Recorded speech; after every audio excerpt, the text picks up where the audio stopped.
The jungle of Krasley pulsed under the twin suns, their golden light threading through the canopy to shimmer on Dawa's defiant walls. Stone and iron vine wove together, patched with vines and hope, a sanctuary risen from the ruins of a shattered world. Ayatu stood atop a weathered platform, her scarred hands gripping its edge, her dark blue hair swaying in the humid breeze.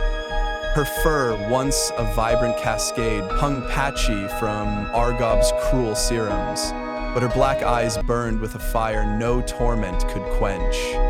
Below, Dawa thrummed, crass, hybrids, and exiles, toiling side by side, their hammer strikes and laughter a heartbeat against the jungle's song.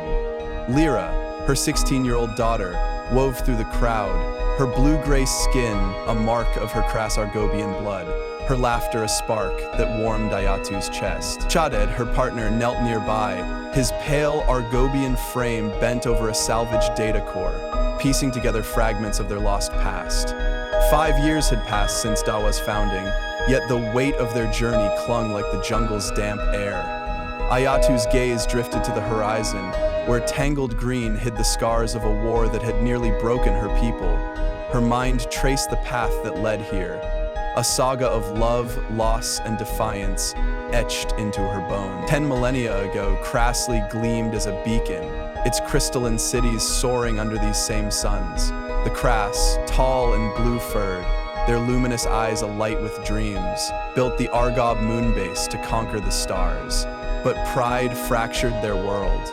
Orin's glittering spires clashed with Kaido's rugged jungles, their rivalry ignited by Verilium, a radiant, volatile power that fueled ambition and doom. War erupted, atomic fire consuming Krasley, leaving ash and silence. A few Cadans survived in the wilds, while Argob's scientists faced exile, their dreams buried in dust. Centuries later, Ayatu was born into a Krasley reborn in green. Her people, now hunter-gatherers, revered the jungle and shunned the forbidden grounds. Ruins cursed by their ancestors' fall. Restless and bold, Ayatu defied those fears, drawn to the ruins' secrets. Her hunt for a Shalok, a six-legged beast with venomous claws, proved her strength but sparked her father Debray's anger. Bravery without wisdom is ruin, he warned, his voice heavy with love and fear. Yet the jungle's call was her truth, its pulse her guide. On Argob, the stranded scientists had become Argobians, pale, hairless, their bodies reshaped by the blood of a moon predator to endure its radiation. A leader, Borso, wove a myth of betrayal, claiming Krasley had abandoned them. This lie fueled their austere society, their dark pyramid a shrine to resentment. Mastering space travel, they turned their eyes to Krasley, not for reunion, but revenge. Ayatu's world collided with Chaded, an Argobian scientist seeking truth in the ruins. Their meeting, her arrow drawn, his hand raised in peace, kindled a forbidden love. She showed him the jungle's heart. He revealed Krasley's lost glory from the stars. Their bond defied their world's hatred, but secrets unravel. Her village caught them, branding Chaded a gray, a cursed outsider. Debray, torn between love and duty, banished Ayatu. Her possessions burned as a purge. The Chaded offered her Argob, and she followed, an exile bound by love. Argob was a sterile prison. Its radiation serum stripped her fur. Its synthetic food mocked her jungle feasts. The council, led by the ruthless Hashim, despised her as a crass savage, forcing her through grueling labor, factories, farms, clinics, where her dignity was violated, her eggs stolen for research. Yet her love for Chaded, Lyra, and her son Kale fueled her fight. Bidbar, an Argobian elite, became her tormentor, his obsession erupting in a night of horror. Paralyzing Ayatu and Chaded, he targeted their children. A misfired dart killed Kale, shattering her world. Lyra survived, but Fidbar's cruelty, burning Ayatu with toxins, threatening to refine Lyra, pushed her to breaking. Her crass strength snapped the paralytic, and she killed him.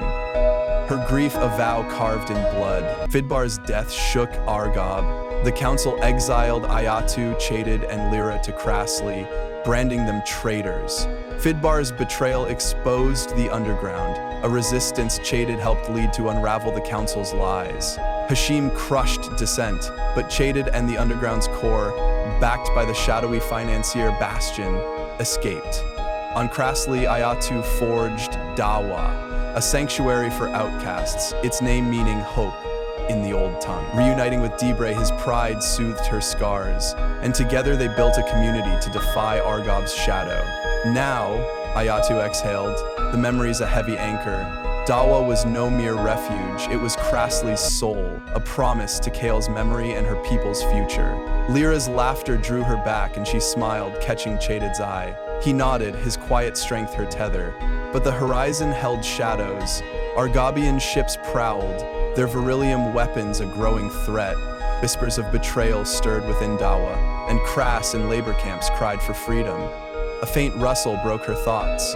Isme, Godia's elder, approached, her lean frame cloaked in quill-woven armor, her eyes guarded. Ayatu, she said, voice low, Vranka's with you, but my archers need time. Our old feuds die hard. Her gaze flickered, a hint of something unspoken. Loyalty, perhaps, or a deeper game. Ayatu noted it, her instincts sharp. We need Godia, Ayatu said, her tone firm but open. Argob won't wait for our grudges to fade. Isme nodded, her bow dipping slightly, but her silence lingered, a thread of mystery. As she left, Lyra bounded up, her eyes bright with her mother's fire. Ready to help, Mama? Always, Ayatu said, ruffling her daughter's hair. Check the traps with Rin, we need every edge.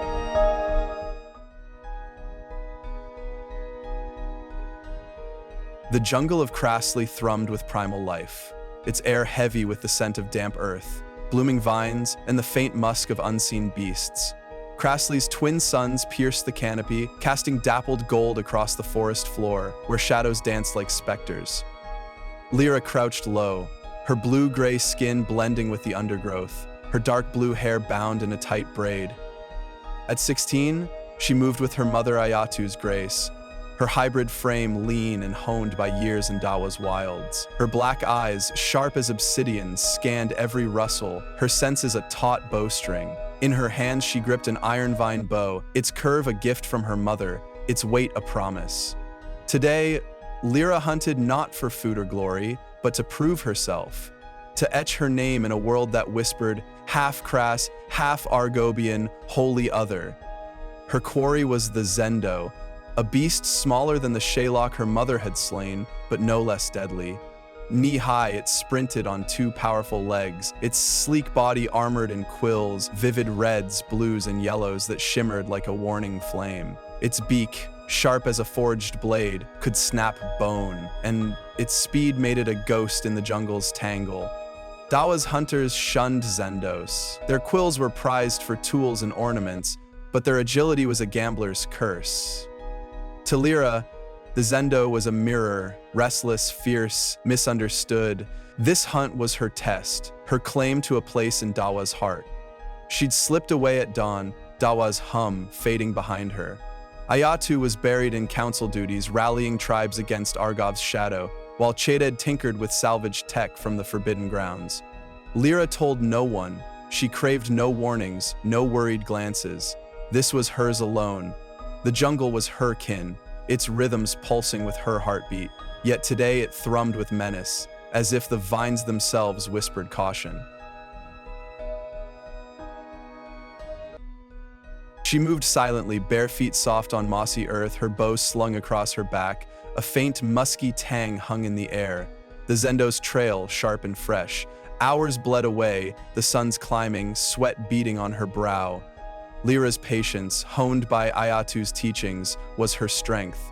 She tracked broken twigs, claw-scratched bark, and faint quill marks in the mud, her senses weaving with the jungle's chorus, birdsong, insect drones, the distant roar of a waterfall.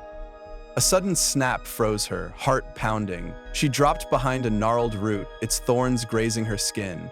Ahead, in a sunlit clearing, the Zendo stood, its quills a blaze of color as it tore at a cluster of glowing berries, oblivious. Its beak glinted, wickedly sharp, its yellow eyes darting. Lyra's breath steadied, her hands sure, as she nocked an arrow, its fletching brushed with calming herbs, a trick from her mother. The Zendo's speed was its shield. She'd have one shot before it vanished. Her eyes locked on its flank, where quills parted to reveal softer scales, a fragile target. The jungle held its breath. She drew the bowstring, her hybrid strength a fusion of crass stamina and Obebian precision. The Zendo's head snapped up, sensing her. Too late. Her arrow hissed through the air, striking its side. The beast screeched, a piercing wail that sent birds scattering and bolted, quills flaring as it zigzagged into the trees. Lyra cursed, already sprinting. The chase ignited her veins, the jungle blurring as she leaped roots and ducked vines. Her movements a dancer's grace honed by years of survival. The Zendo was a streak of color, but she was relentless, her crass blood fueling her endurance, her Agobian focus narrowing the world to its vibrant trail. A low branch loomed. She vaulted it, landing lightly, her eyes never wavering. The ground grew treacherous, slick with mud from a recent rain, and the air thickened, heavy with the scent of an approaching storm. The Zendo darted toward a ravine, its quills snagging on vines, slowing it just enough. Lyra skidded to a halt, knocking another arrow. The creature spun, beak snapping, eyes wild with fury. Time stretched, Ayatu's voice echoed. The jungle tests you, Lyra. Trust your heart, not just your aim. She exhaled, loosed the arrow. It grazed the Zendo's neck, drawing blood but missing the kill. The beast screeched, lunging toward the ravine's edge, where the ground dropped into a mist-shrouded chasm. Lyra's heart raced. She couldn't lose it now. She sprinted after it, the jungle's edge giving way to a rocky outcrop. The Zendo teetered, its claws scrabbling on loose stone. Below, the ravine yawned, its depths alive with the roar of a hidden river. Lyra drew her blade, a quill-forged dagger ready to end the hunt. But the ground trembled.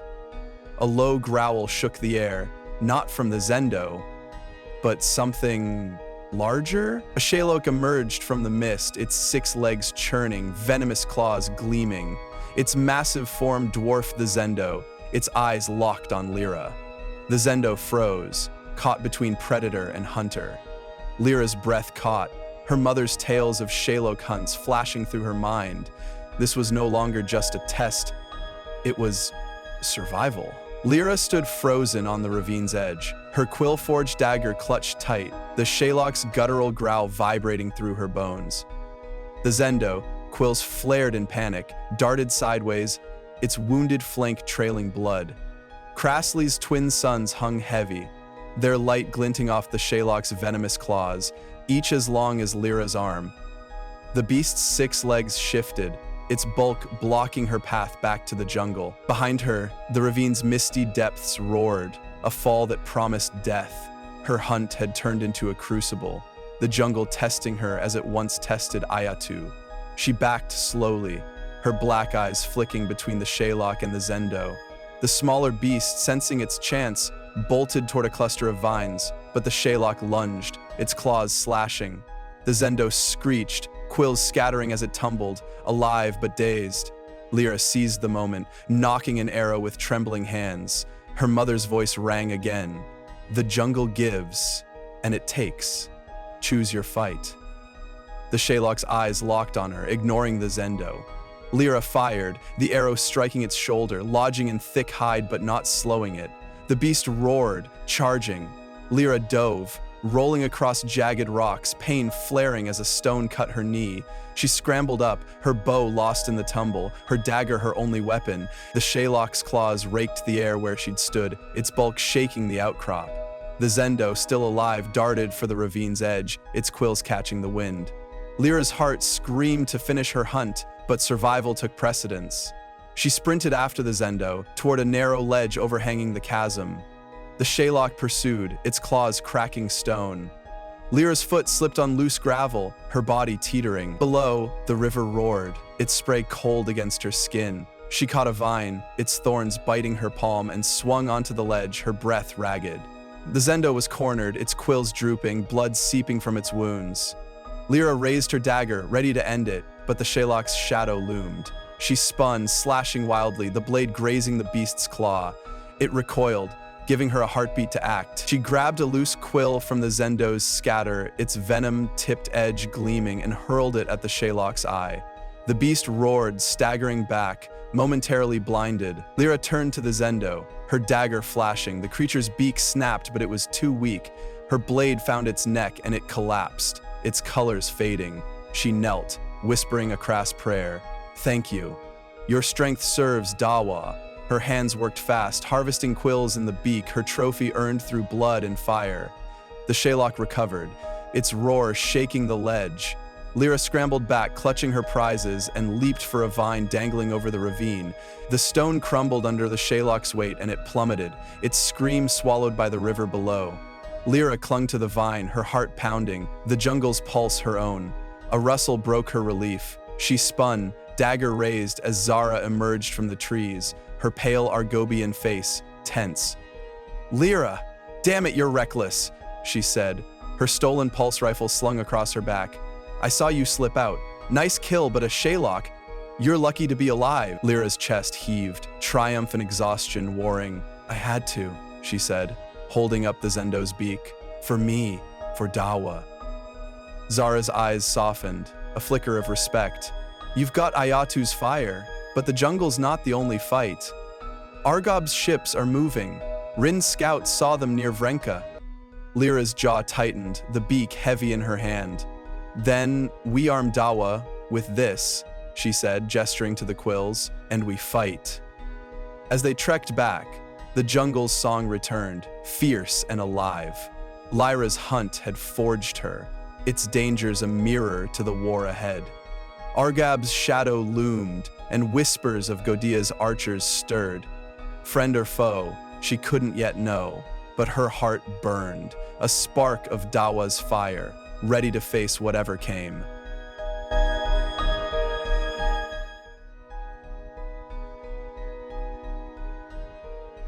The council chamber on Argob gleamed with sterile precision, its obsidian walls swallowing the artificial light like a ravenous void. The air thrummed with tension, the city's power grid a low pulse beneath the councilors' hushed murmurs, each word a spark in a chamber thick with ambition and dread. Hashim stood at the head of a polished table, his towering frame draped in dark robes that seemed to drink the light. His pale face was a mask of controlled fury, but his black eyes, sharp as forged blades, betrayed a flicker of unease, a crack in his iron resolve. He swept his gaze over Argob's elite, their expressions a volatile mix of fear, deference, and hidden calculation. The chamber felt like a trap, ready to ignite. "Dawa," Hashim said, the name a venomous hiss, dripping with disdain. "A city of crass savages, rising from the jungle's filth. They dare to build a fortress against us." The councillors shifted, unease rippling like a current. Councillor Vera, her angular face etched with skepticism, leaned forward, her voice measured but sharp. "A city? The crass are primitives, Hashim. Scavengers at best. How could they muster such a thing?" Hashim's lips curled into a sneer, his hand flicking to a holographic display. It flickered to life, projecting grainy images from a scout ship, Dawa's stone walls entwined with iron vine, cleared paths bustling with crass and hybrids, makeshift turrets glinting with salvaged Argobian tech. The city stood defiant, no mere camp but a stronghold pulsing with purpose, its heart a challenge to Argob's dominion. "They are not alone," Hashim said, his voice a blade slicing through the murmurs. "Defectors, our own kin, feed their rebellion. Argobian tech bolsters their defenses, stolen by traitors in our ranks. This is no rabble. It's a spark, cloaked in stone and hope, and it will burn us if we let it grow." Counselor let his gaunt frame hunched like a predator poised to strike, hissed, "Ayatu leads them. The blue savage. Her survival mocks us, Hashim. Fidbar's death at her hand stains our pride." Murmurs of assent rose, tinged with fear. Ayatu's name was a specter, her defiance a crack in Argob's polished order. 5 years ago, her killing of Fidbar, a crass felling and Argobian elite, had shaken the council, an unthinkable act. Her exile was meant to break her, yet Dawa's rise proved her unbowed, a wound that festered in Hashem's mind. He paced, his robes whispering against the floor, his fists clenching as if to crush the memory. Dawa is a cancer, he said, his voice low and lethal. If we let it spread, it will unite Krasli's wilds against us. They'll become civilized, a threat we cannot abide. Vera's brow furrowed, her skepticism sharpening. Civilized? They're jungle dwellers, Hashem. Even with defectors, they lack our discipline, our science. Their bows and spears are no match for our ships. Underestimate them at our peril, Hashem snapped, his eyes flashing with barely contained rage. Ayatu rallies exiles, hybrids, even our own traitors. Bastion's shadow looms. Credits vanish, tech slips through our grasp. Dawa is no myth. It's a blade at our throat, and it sharpens with every stolen rifle. The chamber stilled, his words settling like ash. Bastion, the elusive financier, was a ghost haunting Argob's corridors, their loyalty a facade. Hashem's spies had failed to unmask them, each untraced credit fueling Dawa's growth. The underground, led by Chad, gnawed at his control, their whispers spreading like rot. Counselor Mekir, head of research, spoke, his voice clinical, devoid of warmth. The Kras have resilience, the hybrids adaptability. If we seize Dawa, we can harvest their biology, perfect our genome. Their city, their beryllium, their future, all ours to claim. Hashem's smile was ice, his nod approving. Precisely. Dawa's defiance is our excuse. We invade, crush their hope, and chain their strength to our will. Krasli will kneel, its jungles our forge. Let his lean forward, his eyes glinting with predatory zeal. And the weapon? The Virilium core is nearly complete. One strike could raze their city, leave nothing but ash. Hashem's gaze darkened, his mind tracing the Virilium weapon's schematics, a relic of Krasli's ancient doom, its power drawn from the planet's molten heart. It could level jungles, but its instability haunted him, the Great War's scars a silent warning. Not yet, he said, his voice measured. The weapon's untested, a gamble. We invade with force, ships, enforcers, drones. Dawa will fall, its people enslaved. The weapon is our last card. Vera hesitated, her voice soft but cutting. An invasion risks our own. Krasli's jungles are brutal, gravity, beasts, disease. The underground grows bolder, Chad's rebels slipping through our nets. And Bastion, she trailed off, her eyes flicking to Hashem's. His fists clenched, his composure fraying like a worn thread. Chad is a gnat, the underground a dying ember. Bastion will be found. We'll burn them all out. Krasli's wilds will bow to our tech, our will. We strike now, before Dawa's roots deepen. He turned to the hologram, Dawa's walls glowing defiantly. The Kras think they can rise, he said, his voice a low growl. We'll remind them they're tools, not equals. Their city will be ours, their hope our chains. The counselors exchanged glances, their doubts smothered by Hashem's resolve. Let his raised a hand, his voice firm. I move for invasion. Immediate, total. Mekir nodded, his tone sealing it. Seconded. Let Krasli kneel. One by one, hands rose, a cold tide of approval. Vera's hesitation lingered, her eyes searching Hashem's for a flaw, but she raised her hand, cowed by his glare. The vote was unanimous. Prepare the fleet, Hashem commanded, his smile a blade. Enforcers, drones, all we have. We descend on Krasli at dawn. Dawa will fall, and Ayatu will beg for mercy. The chamber erupted in purpose, counselors dispersing to mobilize Argob's might. Hashem lingered, his eyes locked on the hologram, Dawa's faint glow a challenge he'd crush. He didn't see the cracks, Bastion's hidden hand, the underground's quiet pulse, or the Krass' unyielding spirit. He descended to the War Forge, a cavernous hall where the air burned with the acrid tang of molten beryllium. Krass children, stolen from razed villages, toiled in chains, their small hands forging plasma rifles and drone cores. Sparks flew, machines roared, and enforcers patrolled, their black armor glinting. Hashim's gaze swept over the forge, his vision of Krasley's subjugation taking form. But a shadow stirred.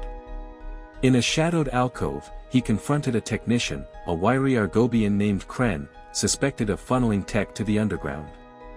Kren's pale hands trembled as he faced Hashim, his eyes darting. "I've done nothing, Lord Hashim," he stammered. Hashim leaned close, his voice a venomous whisper. "Lies rot faster than flesh, Kren. A shipment vanished near Vrenka, pulse rifles, enough to arm a Krass village. Speak, or I'll carve the truth from you." Kren's resolve cracked, but he shook his head. "I swear, I'm loyal." Hashim's hand struck, a swift blow that sent Kren sprawling. "Find the traitor," he barked to an enforcer. "And tighten the forge's locks. No more leaks." As Kren was dragged away, Hashim's gaze returned to the forge's glow. The Krass children's eyes, hollow with fear, met his for a moment, and he turned away, unmoved. They were tools, like Dawa, like Krasley. But a flicker of doubt gnawed at him, whispers of Godia, a village of archers, their motives unclear. He'd heard of their hatred for Dawa, a potential ally, but something in the scout reports felt off, like a signal scrambled by static. In the jungle, Dawa stood unaware, its people building under the twin suns. But Argob's shadow loomed, its ships poised to strike, and the fight for Krasley's soul was about to ignite. Somewhere, in the stars beyond, a greater destiny waited, one that would echo through galaxies, carried by those who would one day be called Greys.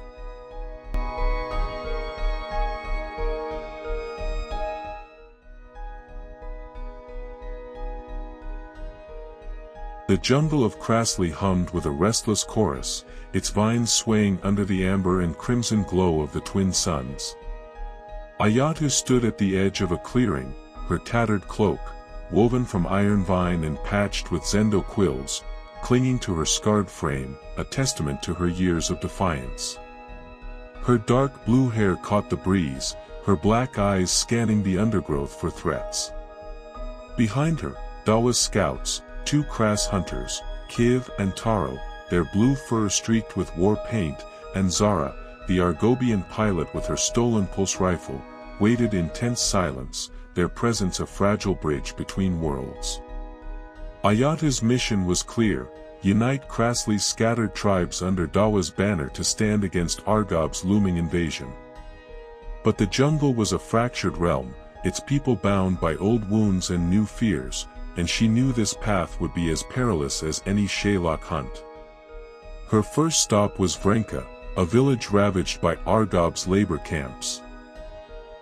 Its wooden platforms sagged, half reclaimed by vines, the air thick with the scent of charred wood and despair.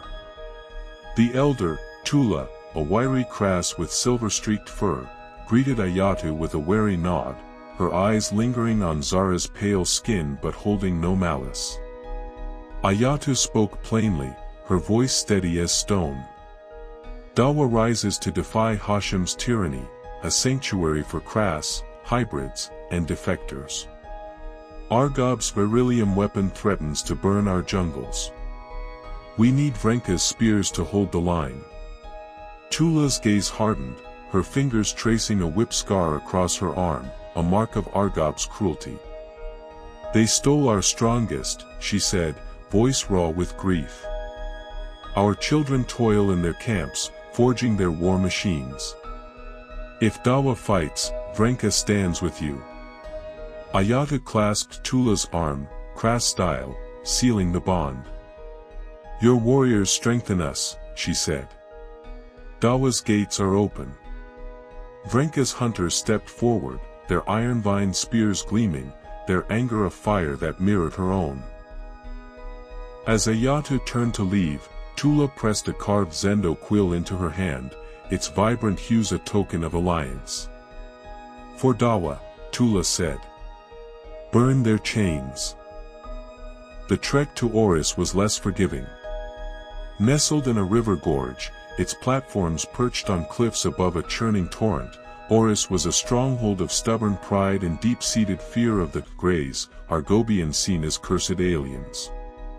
Ayatu approached alone, leaving Zara and the scouts hidden in the jungle to avoid sparking violence. The elder, Quiva, stood flanked by warriors, their iron vine bows drawn taut, arrows tipped with venomous quills.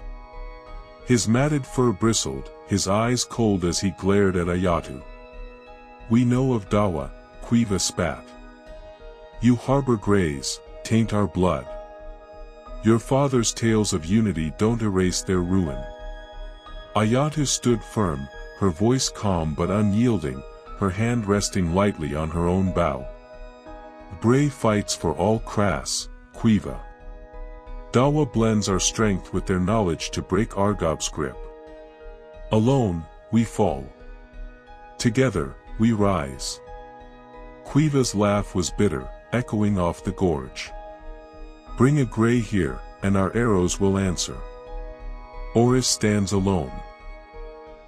His warriors stepped forward, bows creaking, their threat a wall of intent. Ayatu held their gaze, her heart steady despite the sting of rejection.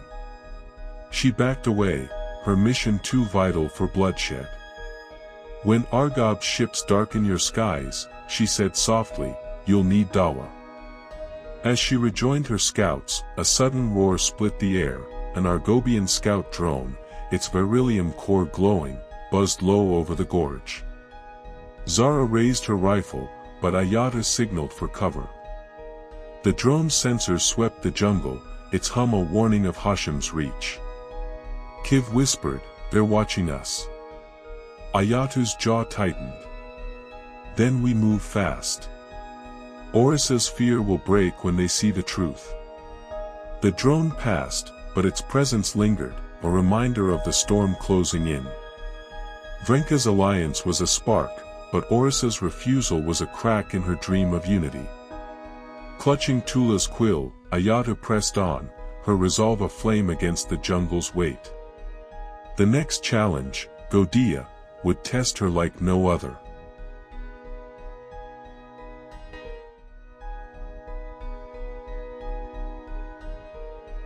The iron vine bridges of Godia twisted high above the jungle floor, creaking under the last heat of Krasley's twin suns. The village, hidden in the canopy, belonged to the master archers, fierce, proud, and sworn enemies of Ayatu's bloodline. The old feud between her father, Bray, and the Godian elders had begun with a dispute over sacred land. It had only worsened over the years through raids, revenge, and blood. Ayatu climbed the final bridge with her scouts close behind, Kiv and Taro holding their spears, Zara remaining in the shadows with her rifle at the ready. Her presence as an Argobian hybrid was dangerous here. One wrong move, and they would all be targets. At the village's edge stood Elder Ismi, tall and lean in quill-woven armor. Her bow hung in her hand, strung so tightly it hummed with tension. Her eyes, sharp and cold, locked onto Ayatu. Bray's daughter, Ismi said with disdain. Your blood carries his shame. Why should Godia hear you? Ayatu took a steady breath. Argob doesn't care about our feud, Ismi. Their ships are coming, Hashem's fleet, burning with beryllium. Dawa fights for all of Krasley, not just my father's kin. Join us, or Godia falls alone. Ismi's lips curled. Dawa is a mongrel city. You mix with Greys and call it unity. We call it weakness. We would sooner die than stand beside you. Ayatu stepped forward. You know my father's heart. He fights for every tree and every child in Krasley, including yours. Your archers could turn the tide. Your quills could bring down their machines. Hate us, Ismi. But fight with us. A tense silence followed. One of the younger archers, a scarred boy not much older than Lyra, spat at Ayatu's feet. "Your people stole our land," he said. "And now you want help? We'll shoot any Grey, or you, if you come back." Ayatu said nothing. But she noticed Ismi's eyes flick briefly to a nearby totem carved from ironwood. Its spiral design mirrored Vrenka's token, the same mark used by the old resistance. A sign? A warning? Or nothing at all? Then came a snap. A vine, broken underfoot. Everyone turned, bows and spears raised. The Shylock lunged from the shadows. It was massive, its 6 venomous claws gleaming in the fading light. Archers fired. Spears flew. Kiv and Taro rushed to intercept it. Zara emerged from the trees, her rifle firing blue-hot bolts into its flanks. The beast smashed through a platform, shrieking. Ayatu rolled across the wood, dragging Ismi to safety. Then she rose, pulled a single quill arrow from her belt, and loosed it into the Shylock's eye. It dropped with a final, shuddering growl. Silence fell. The archers lowered their weapons, stunned. Ismi looked at Ayatu with something like recognition. "You fight like us," she said, her voice quiet now. She reached into her quiver and handed Ayatu a single arrow, its fletching marked with a subtle spiral, identical to the one on the totem. Ayatu accepted it, her expression unreadable. "Think on it," she said. "When the skies darken, Dawa will stand. We'll go Dia." As Ayatu turned to leave, the jungle seemed heavier with silence. Zara caught up beside her. "Ismi's playing a game," she whispered. "That arrow, it's a message. She's not what she seems." Ayatu nodded, her fingers wrapped around the spiral-fletched shaft. The answer wasn't clear. But the message was. The jungle was choosing sides. And soon, so would Godia.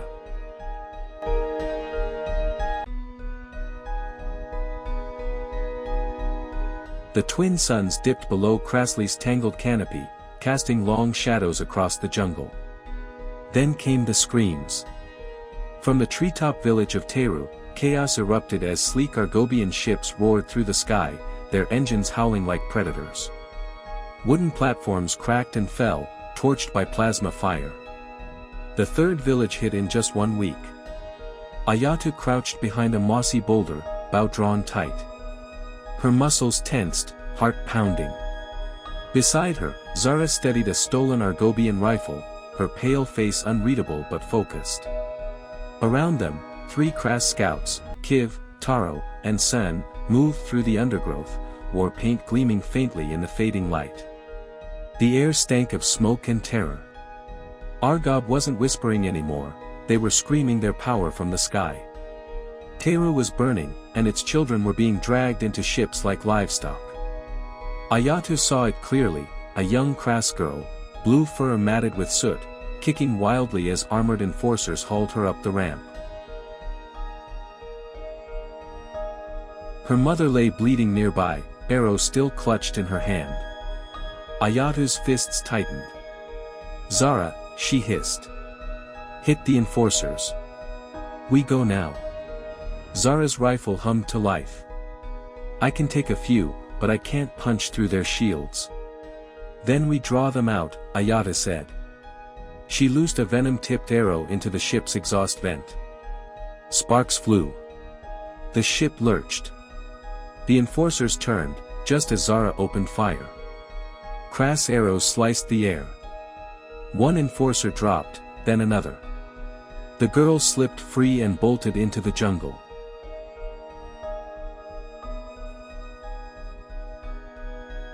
Ayatu charged in, blade drawn. "Run," she told the child, guiding her to cover. More enforcers poured out, plasma bolts lighting up the trees. One grazed Ayatu's arm. She barely flinched. They were losing ground fast. "More kids in that ship," she growled to Zara. "We need to get in." Zara shook her head. Ayatu, we're outnumbered. That's suicide. Then we make them come to us. Ayatu grabbed a thorn vine and hurled it into the ramp's gears. It jammed with a shriek of metal. The delay was enough. Enforcers rushed to clear it, exposing themselves to arrows and rifle fire. 3 more fell. Then came the second ship. Its drones rained down like metal wasps, glowing with beryllium energy. Plasma bolts seared the air. A blast struck Sen in the leg, he screamed and dropped. Ayatu dove to him, dragging him behind cover. "Stay with me," she said, binding the wound with a strip from her cloak. Zara downed a drone, but the second ship had landed. Heavily armed enforcers emerged. The first ship roared to life, ramp grinding shut. Ayatu's last arrow bounced off the hull. The ship lifted, vanishing into the clouds, Crass children still trapped inside. Silence settled, broken only by Sen's ragged breathing and the quiet sob of a rescued girl. "They took my brother," she whispered. "They took them all." Ayatu knelt, placing a hand on the girl's shoulder. Her voice was steady, but her chest ached. "We'll get them back. Dawa will fight for them." She turned to Kiv and Taro. "Take her to Vrenka. Tell them Argob is stealing our future." As they left, Zara stayed behind, eyes dark. "This isn't just a raid. This is a purge. They're building something. Those kids, they're making weapons." Ayatu looked to the blackened sky. Zara was right. The council wasn't just harvesting Crass strength, it was forging it into tools of war. And Krasley's refusal to unite was playing right into Argob's hands. "We need a plan," Zara said. Ayatu's voice came low, cold, and certain. "Then we hit back. Hard." The jungle closed behind them. Teru had fallen. But the fire in Ayatu's chest hadn't. It was only just beginning.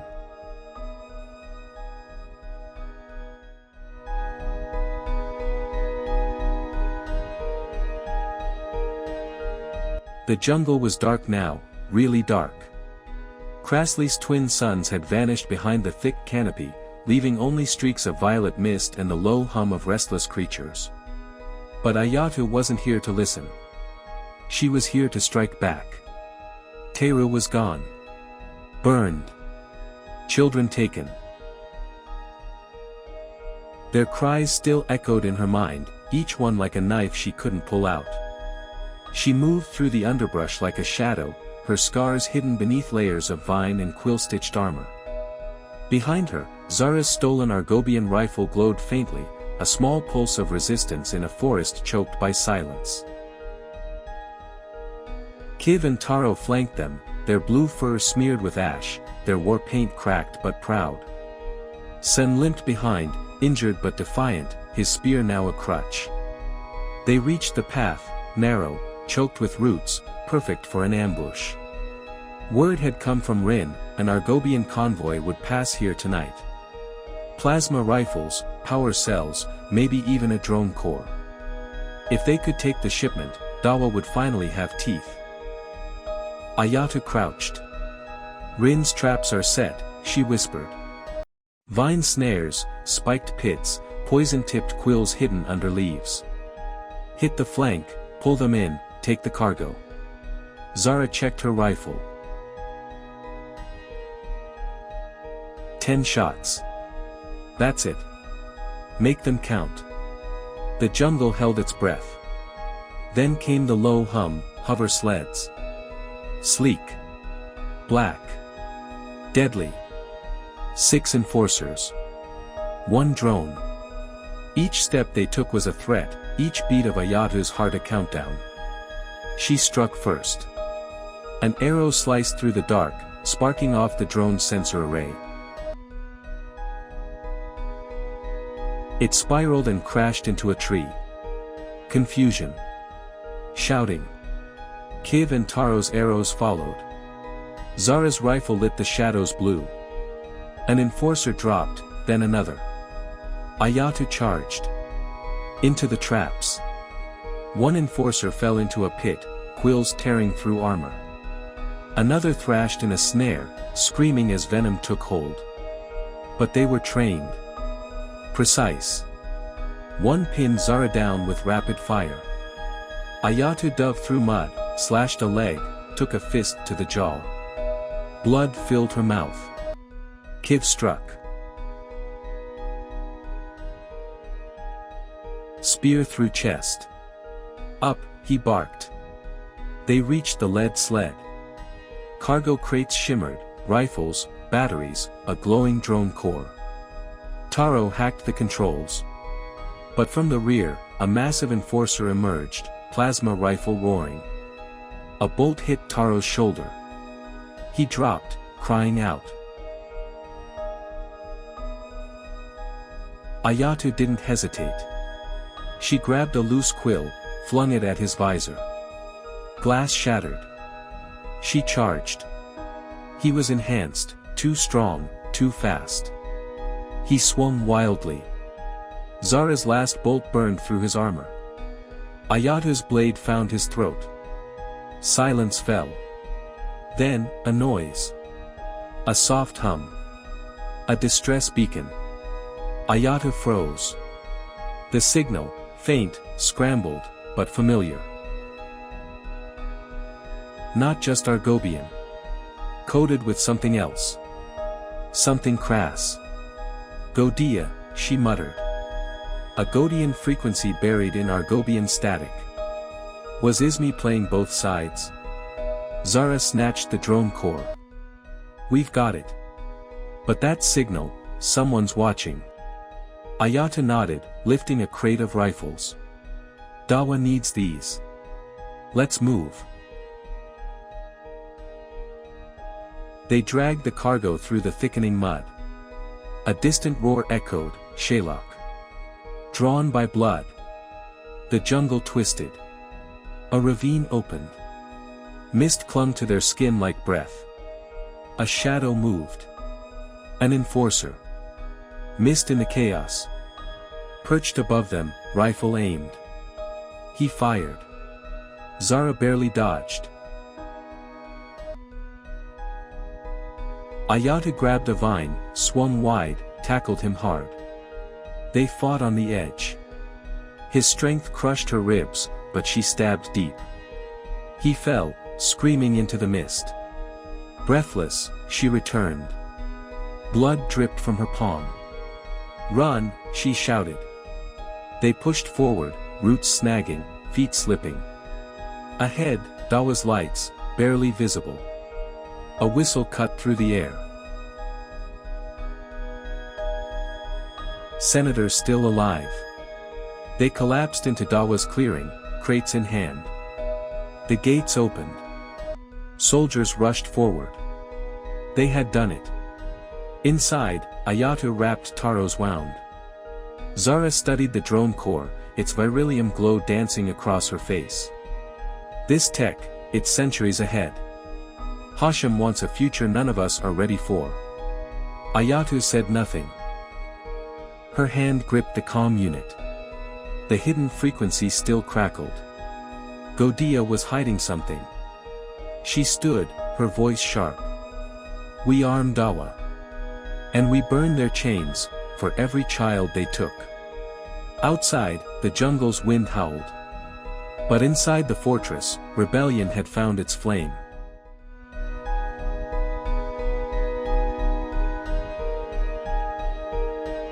The warforge of Argob roared with fury, a monstrous machine churning out weapons beneath a ceiling that never saw the sky. Sparks lit the chamber like angry fireflies. Children, crass children, worked in chains, their fingers blackened, assembling the very tools meant to destroy their own people. Above it all stood Hashem, robes black, gaze cold, ambition hotter than the forges below. Plasma rifles, drone cores, beryllium-fueled machines, every beat of this place was a step toward making Crassly kneel. But cracks were forming. Weapons were disappearing. Convoys hijacked. Blueprints stolen. And worst of all, rumors of Chad, the traitor, arming Dawa with Argobian tech. Now, Hashem stood face to face with Netzi, a captured pilot. Her ship had been intercepted leaving Argob, packed with stolen gear. She knelt in a holding cell, bruised but defiant, her chin raised even as blood ran from her lip. "You fed our enemies," Hashem said, voice barely above a whisper. "Why?" Netzi stared up, eyes fierce. "Because the Crass aren't the savages, you are. You chain children. Burn homes. You're tearing our world apart." Hashem struck her. Hard. "Who's helping Dawa?" he hissed. Netzi coughed, but smiled through the pain. "Everyone. Your soldiers. Your techs. Even the council. But if you want a name." Hashem leaned in. "Godia," she said. He froze. "The archers. They hate Ayatu. Hate her vision of unity. Give them weapons, and they'll tear Dawa down for you." Silence. Then, an idea. Sharp. Ruthless. Hashem straightened and summoned Counselor Let-His. "The invasion?" Let-His asked, eyes glittering. "Not yet," Hashem said. "First, we plant a knife. Godia. A village of proud archers. Enemies of Dawa's hybrid dream. Hashem would send them weapons, pulse rifles, drones, but cloak the delivery. Let them think it came from an ally. Let them strike Dawa while Argob watched from the shadows. When both bleed," Hashem said, "we descend."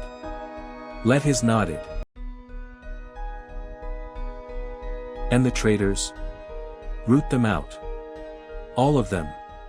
Chad. Bastion. Anyone who breathes resistance." As Let-His vanished into the dark halls, Hashem turned to the map. Godia marked in red. Dawa glowing defiantly at its center. A cloaked ship was already in the air, headed for Elder Izmi with crates of Argobian tech and a single message. "Crush Dawa. Save Krasley." Hashem's plan was in motion. But as he stared at the map, Netzi's words echoed, a tremor he couldn't ignore. "You think you're controlling chaos.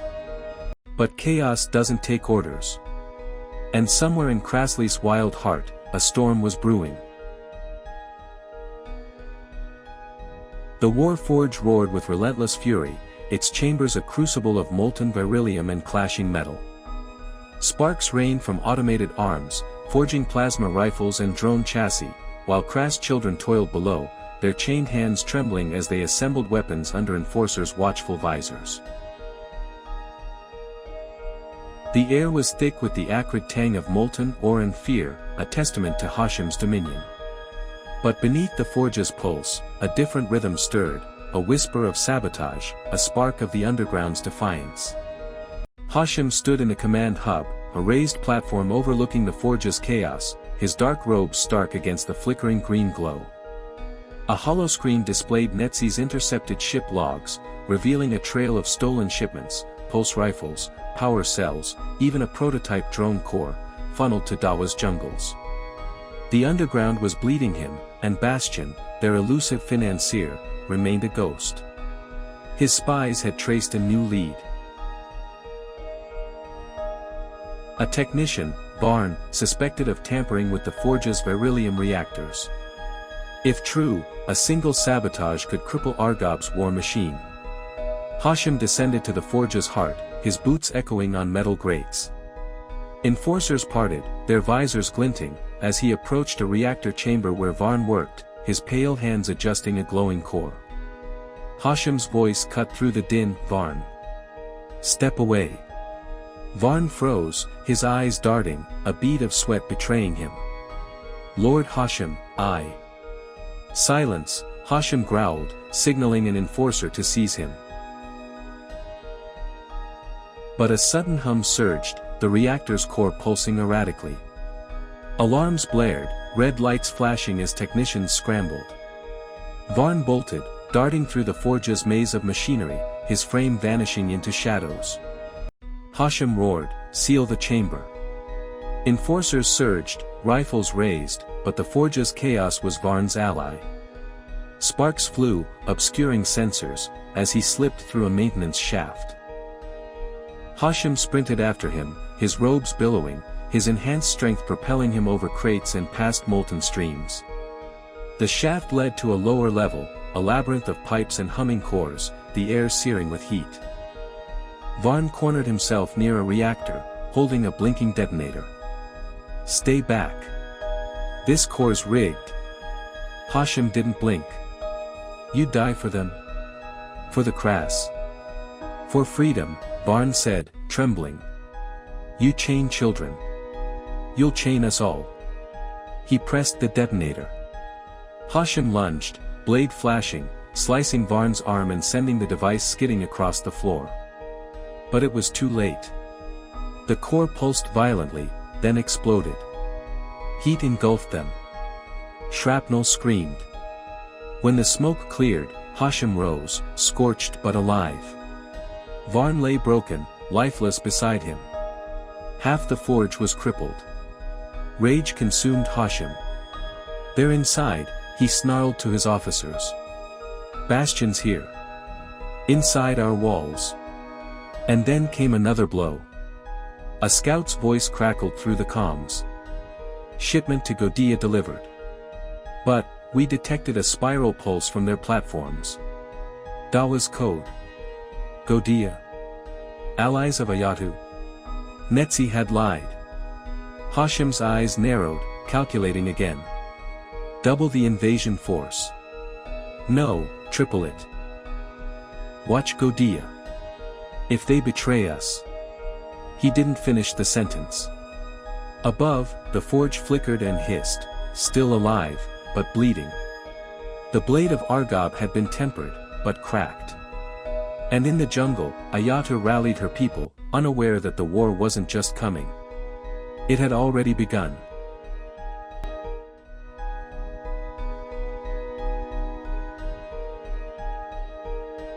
Dawa had changed. Where once vines and mud barely held it together, now stood a thriving stronghold. Salvaged Argobian drones buzzed like lazy flies over rooftops made of iron vine and stone. Makeshift turrets guarded the skies, patched together by crass ingenuity and underground tech. The children of the jungle walked with pride again. Ayatu moved through the heart of the village like a storm wrapped in calm. Her touch on a shoulder, a nod to a passing fighter, every gesture carried weight. Her people, crass, hybrid, refugee, looked to her now not just as a leader, but as the flame holding the darkness at bay. At her side, Chad kept watch. His eyes, once broken by loss, had found new purpose here, rewiring captured drones, teaching crass teenagers how to turn Argob's own weapons against them. Zara leaned casually against a wall nearby, her stolen pulse rifle slung across her back. She had once flown for Argob. Now, she hunted them. And the Thornclaws? They were becoming legend.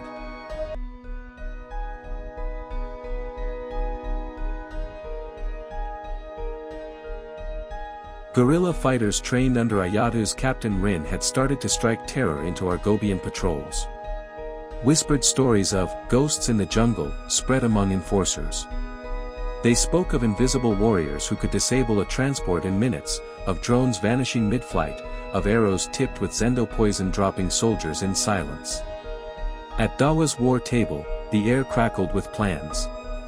Supply ship down near Teru, Rin reported, his eyes sharp. 2 dead, 1 drone intact. Their ships are heavy now, more firepower, less brains. Chad traced the gorge where the ambush had taken place. They're overarming. Trying to scare us. They're only making themselves slower, Ayata said, her voice cool but iron hard. That's their mistake. Lyra, now 16, sat nearby sharpening a Zendo quill, fire in her eyes. Let's hit them again. Show them Crassly doesn't kneel. Ayatu smiled but felt a knot in her chest. Lyra's strength was growing, her spirit unbreakable.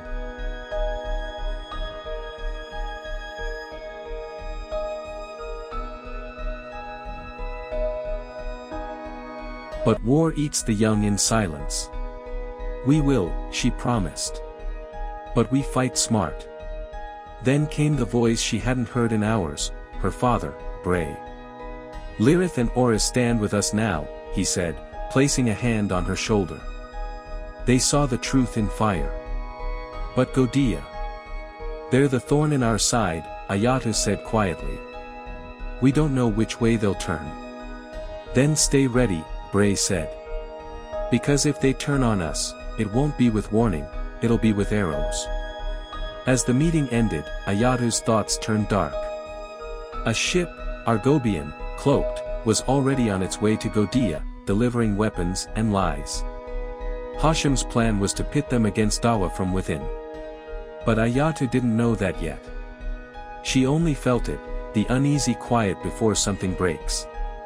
In the growing hum of drones and sharpening of blades, she walked the village once more, the leader of a rebellion not yet at full war, her daughter at her side, and her enemies drawing closer. But in the jungle, ghosts were waiting.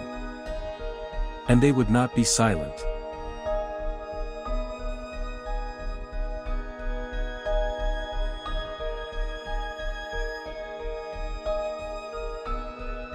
The jungle was breathing again. Under the shadowed canopy, where stars vanished behind thick vines and the scent of wet earth clung to every breath, Ayatu led her thorn claws like ghosts through the ravine. The trail ahead had been chosen for its tight choke point, a place where the jungle could become a weapon. Word had come from a runner, an Argobian patrol ship would pass near Vrenka by nightfall, its hull full of weapons. The kind of shipment that could tip a war. Ayatu whispered to her second-in-command, Rin. We hit hard, vanish fast. The traps are ready, Rin said. Snare vines, Zendo spikes, pitfall lined with venom. No one walks out clean. Zara, crouched in shadow, checked her pulse rifle. Drones on this one. Fast ones. I've got a few shots left. Make them count. They didn't wait long. The ship's hum rose like a threat. Ayatu loosed her arrow before the landing struts even touched moss, direct hit. The ship groaned, tilted, vines snapping it into place. Enforcers spilled out, rifles blazing blue light. Ayatu's thorn claws hit them like jungle thunder, arrows split visors, spears struck soft armor. Then the drones dropped. Bright, deadly Virilium cores zipped through the dark, tearing into trees and flesh. Hits. Ayatu barked. Rin yanked the trigger vine, 2 enforcers gone, swallowed by sharpened death. She sprinted to the ship's bay where a crate of plasma rifles sat waiting. But something else arrived first. A roar, not from a drone.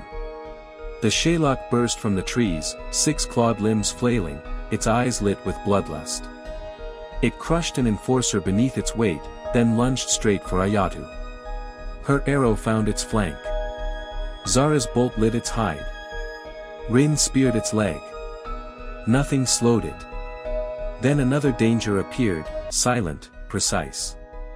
Godia's archers. On the ridge above them, bowstrings sang. Their leader, Vale, stepped forward, his scarred face twisted in disgust. You bring grays here, he spat. This isn't your jungle. Ayatu stood her ground.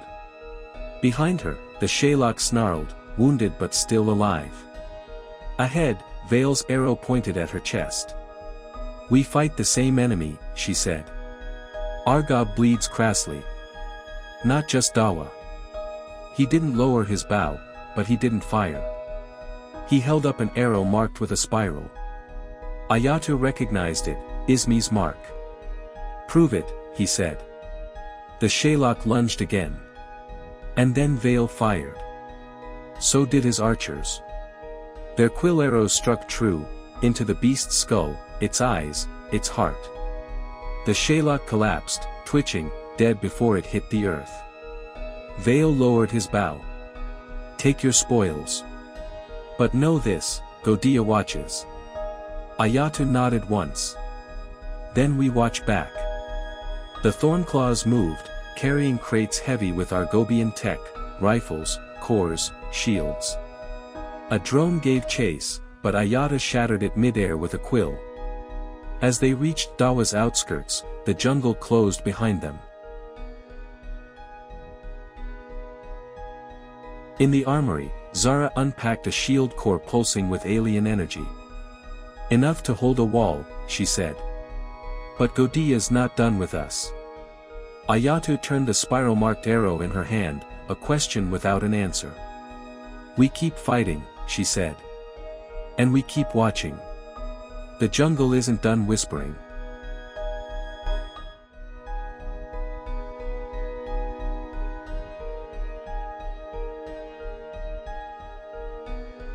The council chamber on Argob was built for intimidation, dark, cold, and silent but for the hum of a glowing holographic map. At its center stood Hashem, robes flowing like smoke, eyes burning as Krasli's jungle shimmered beneath his stare. Dawa, once a village, now a rebellion, pulsed on the map, its walls reinforced with stolen tech, its warriors striking with brutal precision.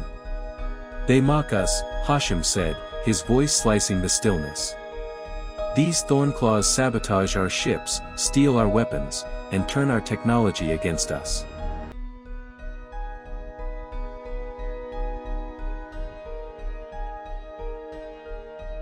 They arm their jungle city like a fortress. No more delays. Careful, Counselor Vera warned. The Virilium weapon isn't ready.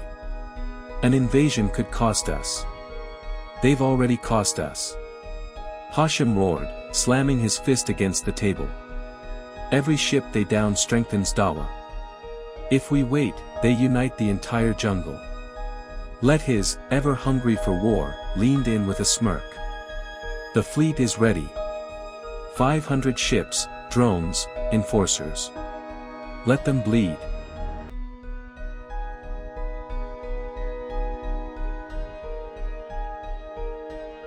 Even Mekir, the cold-eyed scientist, nodded. The labor camps are producing faster than ever.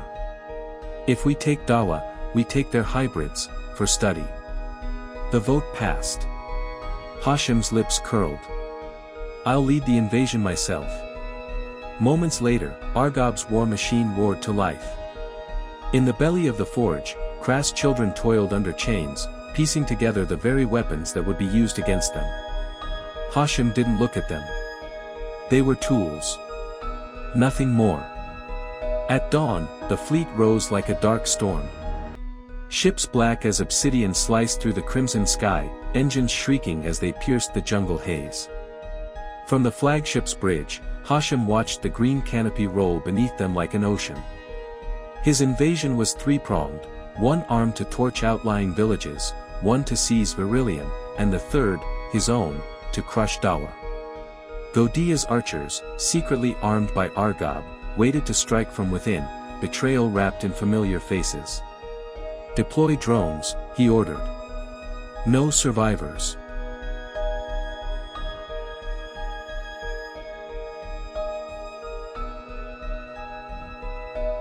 Drones buzzed from the ships like hornets, beryllium cores glowing, cannons hot. Hollow feeds flashed, Lyrith in flames, enforcers sweeping survivors into holding pens. Another squad drilled into a jungle ravine, carving a path to a glowing mine. Ahead, Dawa.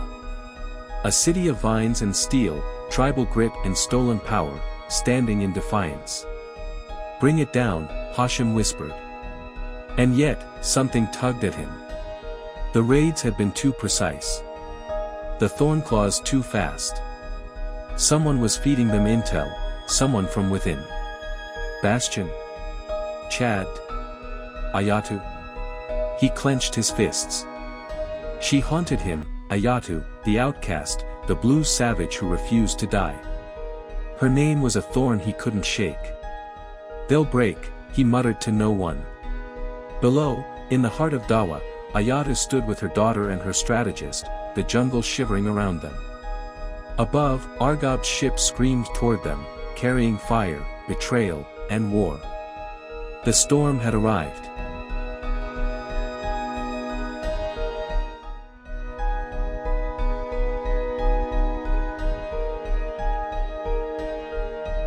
Dawa's walls shook under the roar of Argobian ships, their shadows swallowing the twin suns' golden light.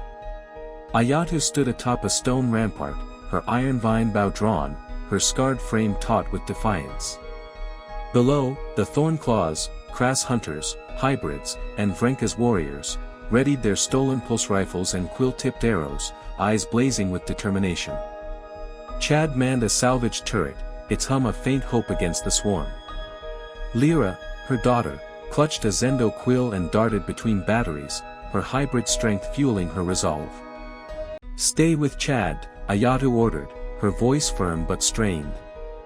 Lyra nodded and ran, just as drones descended in waves, beryllium cores pulsing, their plasma fire scorching the outer vines. Ayatu loosed an arrow, striking a drone cleanly, sending it crashing in a burst of sparks. Turrets fired. Thornclaws countered. But the enemy kept coming. "Rin!" Ayatu called. "Use the traps." From the jungle's edge, Rin signaled. Moments later, vines snapped and pits opened, dragging enforcers to their deaths. Yet the invaders pressed forward. Explosions rocked the walls. Debris grazed Ayatu's cheek, but she fought on, her arrows singing death. The eastern flank was the worst. Enforcers in black armor breached the outer wall. Ayatu met one in brutal hand-to-hand combat, her crass strength overwhelming his plasma rifle. But for every one they downed, two more came. To the west, Zara's unit fought fiercely, their stolen rifles blazing. But drone fire forced them into retreat. The southern defenses buckled under plasma strikes. And then from the north, a new terror arrived. Arrows whistled from the jungle. Godia's archers emerged, their quill-tipped shafts deadly, led by Vale and Ismi. At first, Ayatu tensed for betrayal. "You," she cried. "You side with Argob?" Vale's voice was steel. "We side with Crassley." He loosed an arrow, piercing an enforcer's visor. His archers followed, their fire cutting down drones and invaders alike. Ismi's spiral-marked arrows, once symbols of scorn, proved to be signals of allegiance. Godia's betrayal had been a ruse. Hashim's weapons had armed not traitors, but rebels. Yet the battle was far from over. A ship's cannon roared, blasting a breach in the wall. Enforcers surged through. Ayatu rallied her fighters. "For Crassley," she shouted. They met the charge with blade, bow, and grit. Lyra struck down a drone with a thrown quill. Chad's turret screamed with overuse. Ayatu fought alongside Vale, their alliance forged in blood. Above, Hashim watched from his flagship, his plan unraveling. His fleet split in three, his drones swarming, but Dawa endured. Ayatu's forces held the line. The jungle burned. But so did Crassley's will. The iron tide of Argob met the jungle's flame, and for the first time, it cracked.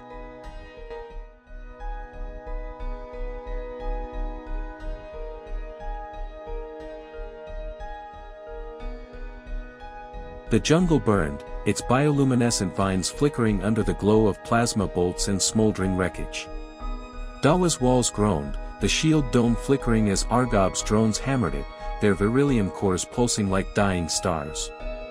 Ayatu fought in the north, her blade flashing as she clashed with Godia's archers, their quill-tipped arrows a deadly storm. Ismi stood on a high platform, her pulse rifle blazing, her eyes fierce with fire Ayatu mistook for hatred. "You're Argob's pawn, Ismi." Ayatu roared, dodging a bolt that seared her cloak. They'll burn us all. Izmi's laugh was sharp, her rifle lowering a fraction.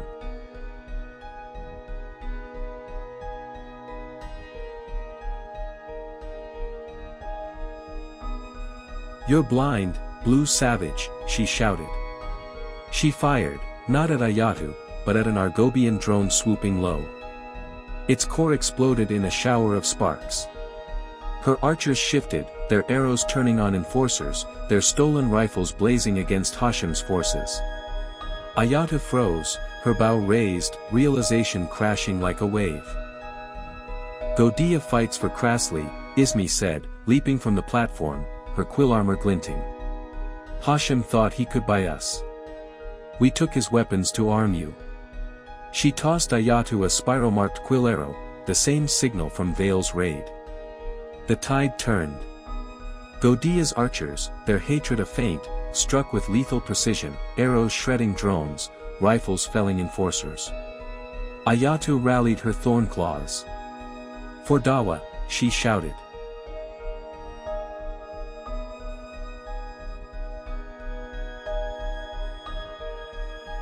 She charged, blade and bow a whirlwind, Izmi at her side. A drone swooped, cannon primed, but Lyra hurled a Zendo quill, shattering its core. Yet Hashem's eastern flank pressed harder. Enforcers breached the outer wall. Rin's traps slowed them, vines snapping, pits swallowing, but the tide was relentless. A Shalak roared from the jungle, slashing through enforcers, a chaotic ally. Ayatu drove it toward the breach, but a drone's blast felled it, its body collapsing. Zara's western unit held, rifles and arrows thinning the enemy, but the southern gate buckled.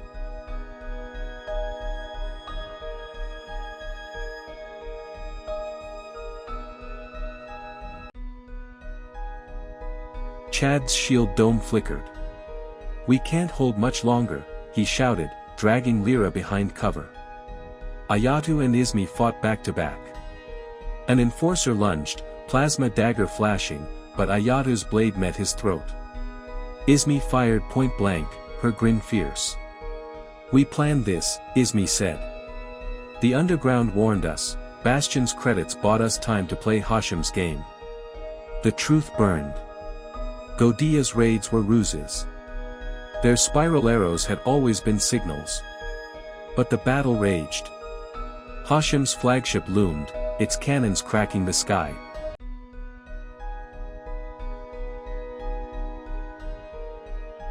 Ayatu sprinted to the central platform. Hold the heart, she cried. Enforcers surged through the breach. Ayatu led a counterattack, Thornclaws and Godia's archers weaving through burning vines. Traps snapped. Drones fell tangled in thorns. Lyra fired with precision, unwavering. On his flagship, Hashem watched Dawa's resistance, Godia's betrayal a blade in his plan. All forces, converge, he roared.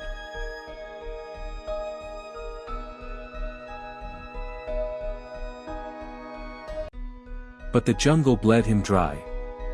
The shield dome collapsed, but Dawa's spirit held. Ayatu stood with Izmi, blood and ash staining their faces. We're not done, Ayatu said. Hashem's coming. Then we fight as one, Izmi answered. The jungle roared. Argob's tide faltered.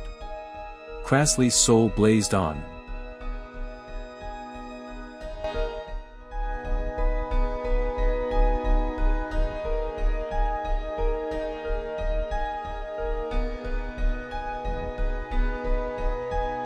The jungle around Dawa seethed with fury. Crass warriors crouched beneath its canopy, painted for war, their blue fur streaked with sigils, their weapons silent but ready. Ayatu's coalition, Vrenka, Lyrith, Oris, and others, had become a living storm. At the center of the deception stood Izmi of Godia, who had fooled Hashem with a ruse of betrayal, her spiral-marked arrows a secret signal of alliance with Dawa. On his flagship's bridge, Hashem bellowed into a comm link, Izmi, confirm your position. Godia must strike now.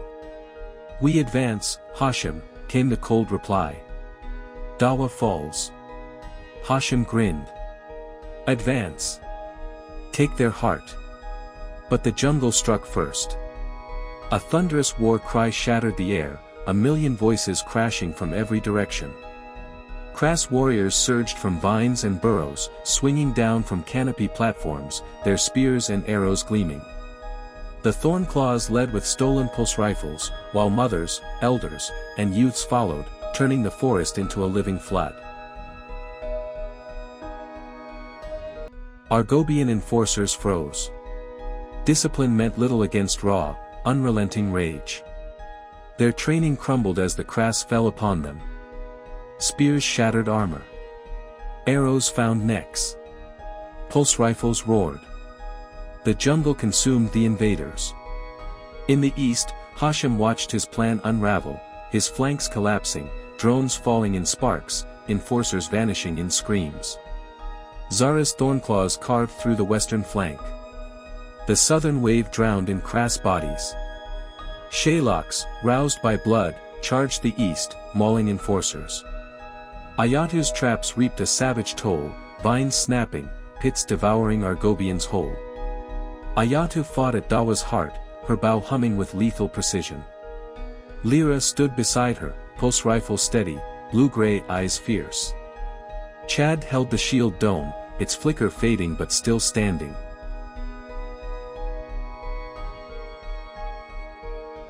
Godia's arrows rained down with lethal grace. Ismi swung beside Ayatu, her armor shining. Hashem's weapons armed us, she said. Now we end him. Ayatu nodded. With you. Together, they turned the tide. Crass, hybrids, defectors, they became one. But Hashem's flagship still loomed, its cannons roaring in desperation. Ayatu led a strike team, Rin, Zara, Ismi, and 10 hunters, into the smoke and fire. Rin triggered a trap, bringing drones down in flames. Ismi's archers cleared the guards. The team surged into the ship. Sterile corridors met their fury. Alarms blared. Enforcers fell, Rin's spear, Ismi's arrows, Zara's rifle, and Ayatu's blade tearing through them. They reached the bridge. Outside, the jungle burned, Argobian bodies strewn like shattered glass. Hashem stood alone. You can't, he started. Crassly's not yours, Ayatu said, blade at his throat. Dawa stands. Your war ends here. Hashem's voice broke. The council. An explosion rocked the ship. A final counterattack.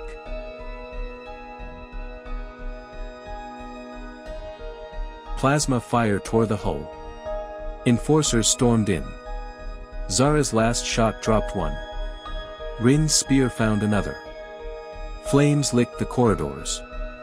Ismi blasted a path. Ayatu bound Hashem and dragged him through smoke and steel. The flagship buckled. A Shaylock tore through the wreckage outside. The team sprinted, lungs burning, until the jungle swallowed them. Behind them, the ship exploded, lighting the trees in fire. They emerged, scorched and bloodied, Hashem bound and silent. Dawa's walls loomed, battered but standing.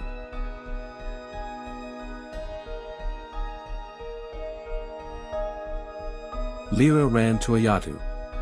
You did it, Mama. Chad's face was lined with ash. The council's ships are retreating.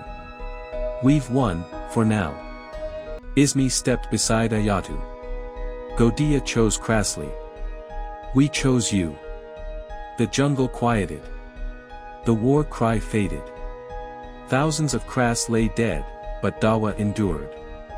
Bound in vines and blood, Crassly's soul burned on. Hashem knelt, defeated. Above, Argob reeled, its conquest shattered. Today, Crassly's spirit had roared, and the stars would remember.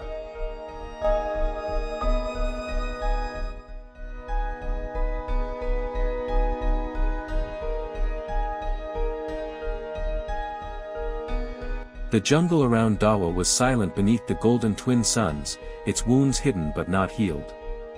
Smoke clung faintly to the air, an echo of the firestorm that had shattered Argob's invasion. Dawa's walls stood tall, stone and iron vine laced together like sinew and bone, a monument to the million crass warriors who had refused to kneel. In the heart of the clearing stood Ayatu, her quill-woven cloak draped over battle-worn shoulders, her black eyes hard as obsidian. Chad adjusted a salvaged Argobian condevice nearby, while Lyra, her hybrid daughter, stood guard, rifle across her back, her fierce blue-gray gaze scanning the crowd. On either side, Ismi of Godia and Rin of the Thornclaws flanked Ayatu, warriors who had once fought separately now bound in unity. At their feet, bound in iron vine and kneeling in the dirt, was Hashim. His proud Argobian robes were reduced to rags. His once commanding face sagged with exhaustion and disbelief. All around, crass warriors gathered, war paint smeared but eyes unbroken.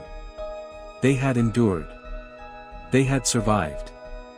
And now, they watched the architect of their torment kneel. "You came to enslave crassly," Ayata said, her voice carrying like a drumbeat. "You called us savages. You burned our homes. You fed our enemies with your tech and your lies. And still, we stand." Hashim looked up, sneering, but his voice was dry. "You're jungle dwellers," he said.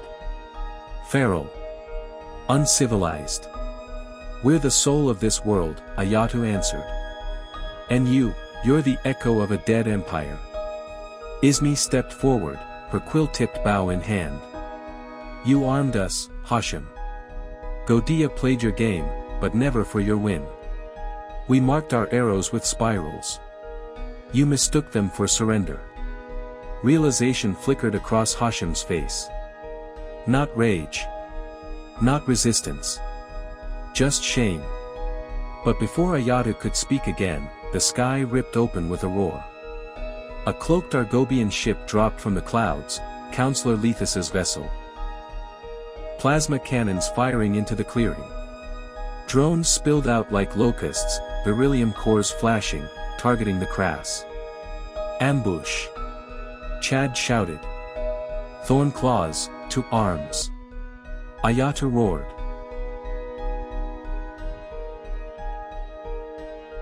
Rin's squad surged from the tree line, quill arrows slicing through drones. Zara's pulse rifle blazed, mowing down enforcers rappelling from the ship. Ismi's archers returned fire, spiral-tipped shafts piercing the chaos. In the confusion, Hashim broke loose. Ayatu chased him through fire and smoke, vines cracking beneath their feet, plasma bolts scarring the trees. A Shalak thundered into the fray, its claws eviscerating a pair of enforcers. Ayatu vaulted over its thrashing limbs and brought Hashim down with a tackle that shook the roots. "You don't get to run," she growled, binding him again. Above, Lethus's ship fired a last barrage, but Chad had hacked a salvaged drone. It turned midair, launched its own barrage, and struck the Argobian ship. Sparks ignited the hull as it spun away in retreat. Silence fell again. The rescue had failed.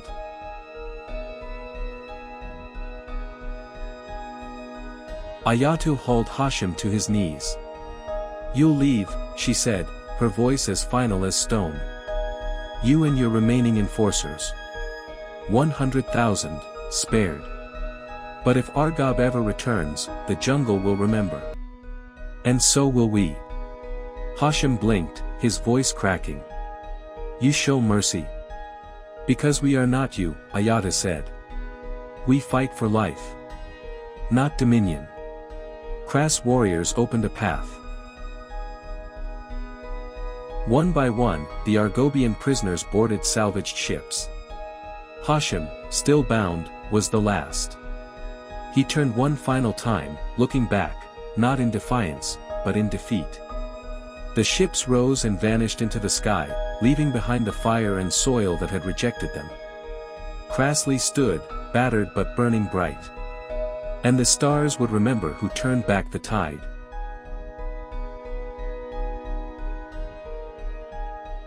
The platform at Dawa's heart shimmered beneath the golden twin suns.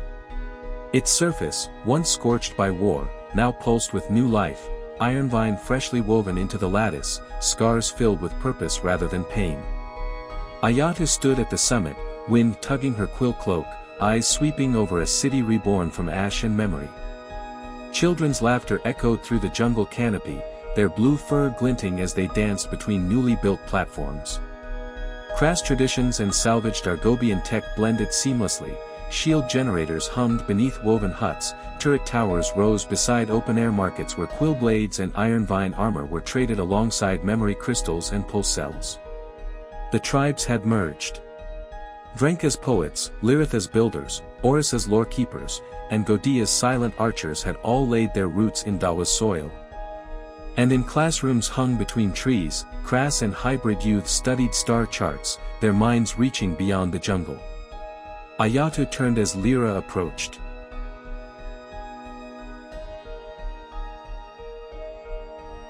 Taller now, shoulders squared with new purpose. Her pulse rifle was gone, replaced by a slate etched with the cosmos. "They're watching," she said, nodding skyward. "But Argob won't come again." Chad appeared beside them, fingers dancing over a repurposed Argobian Comcore. "They've shifted. Mekker's reports say they're looking inward now, science, not conquest." Far across the stars, in the once mighty council chamber of Argob, Hashem stood disgraced. Vera led the charge against him. "You lost 400,000 in your arrogance," she spat. "Crassly broke you." The council stripped him of power. Argob's people, wearied by death and deception, turned from politicians to scientists. The Dark Pyramid, once a monument to war, became a sanctuary of research, genetics, astronomy, cultural understanding.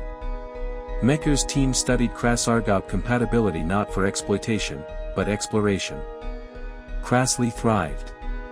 Dawa's walls expanded outward, vines laced with energy fibers. Its people.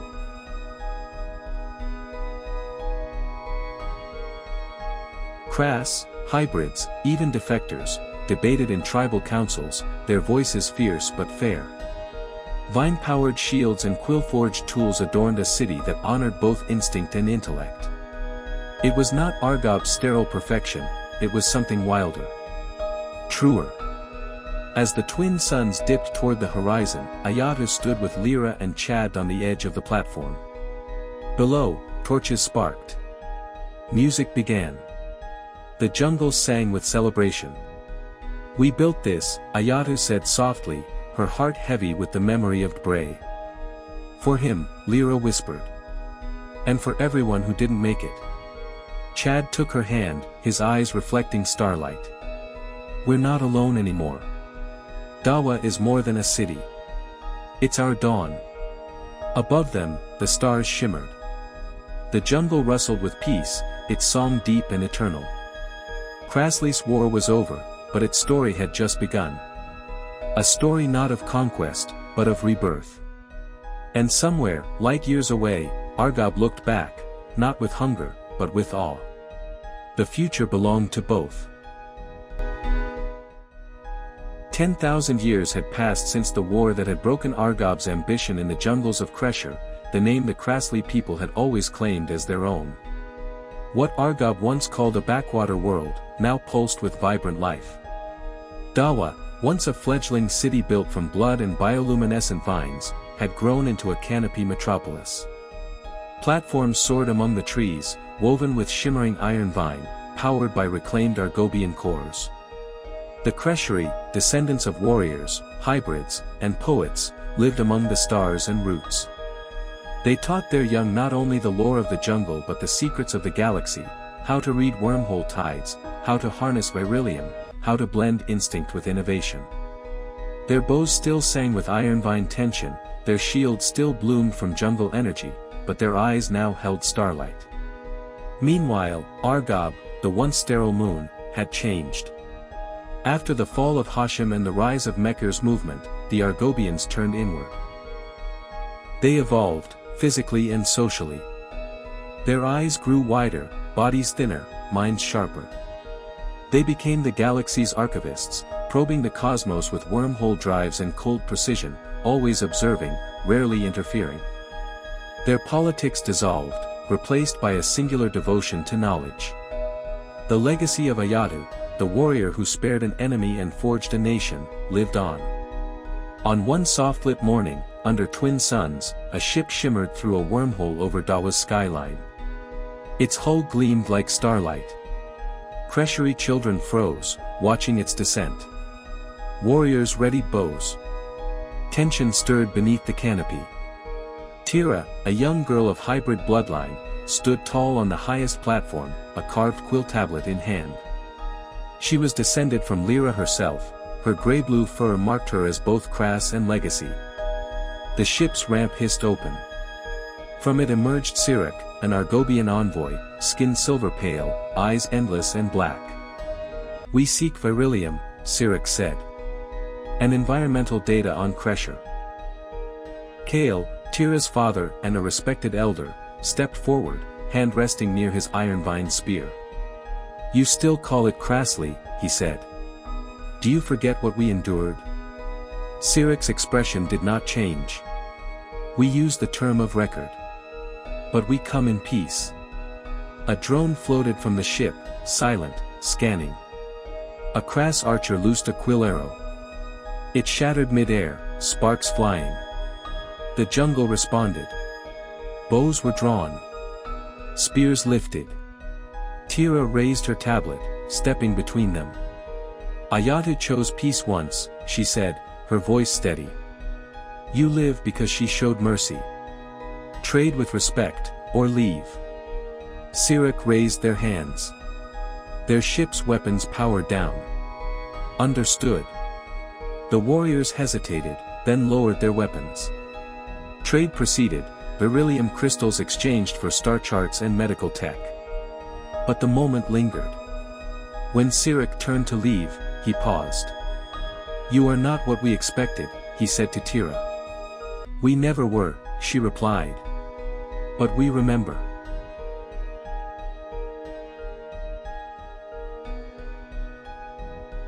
The ship vanished through the wormhole. The canopy city exhaled. Crusher remained unbowed, its spirit intact. In the silence that followed, Kale placed a hand on Tira's shoulder. "They may return," he said. Tira's gaze fixed on the stars. "So will we." In that promise, in that pause between peace and possibility, Crusher stood eternal, rooted in memory, reaching ever toward the stars.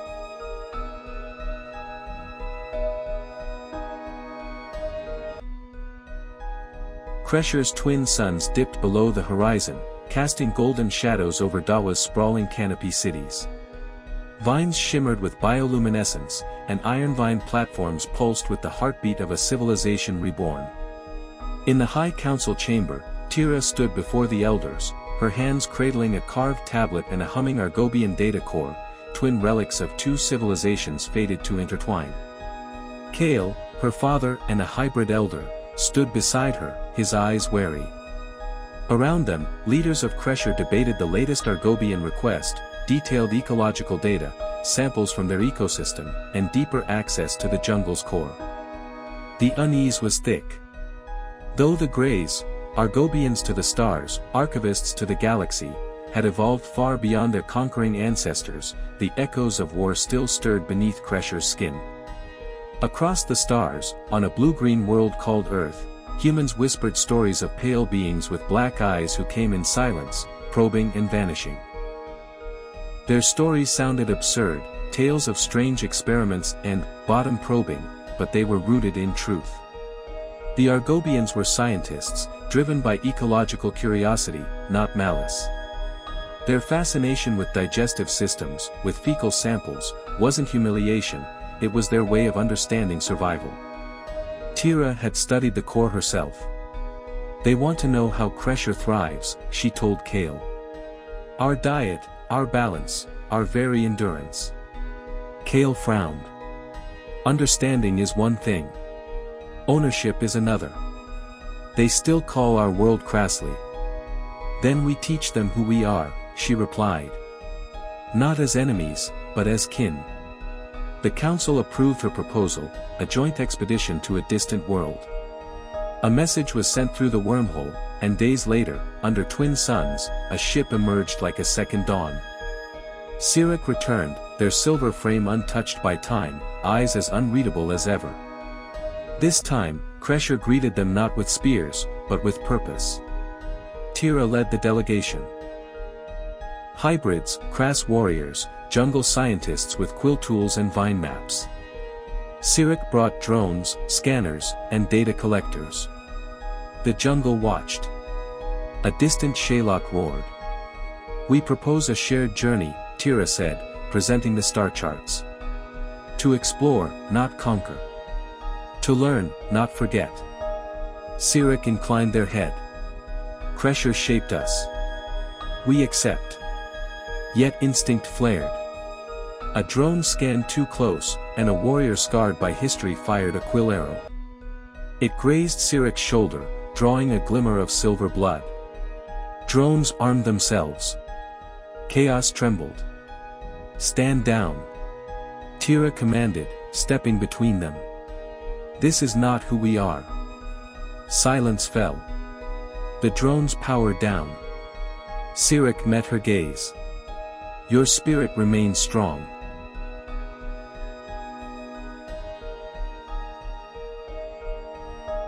Together, they launched the expedition. Crusher's vine ship and Argob's starcraft slipped through the wormhole, arriving on a world lush and uncharted. There, Crass and Grey worked side by side, mapping routes and stars, collecting samples that whispered of shared origins. Their tools, quill and probe, merged. When Tira returned to Dawa, the data core glowed with wonder. Ayata's mercy lit a fire, she said. We carry it into the stars.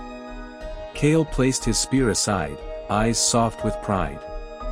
So long as we choose our path. Above them, the wormhole shimmered, a gateway not of conquest, but of kinship. Crusher's jungle sang again, not in fear, but in welcome. A new era had begun. The universe was wide, the stars waiting, and Crusher's flame burned too bright to ever be forgotten.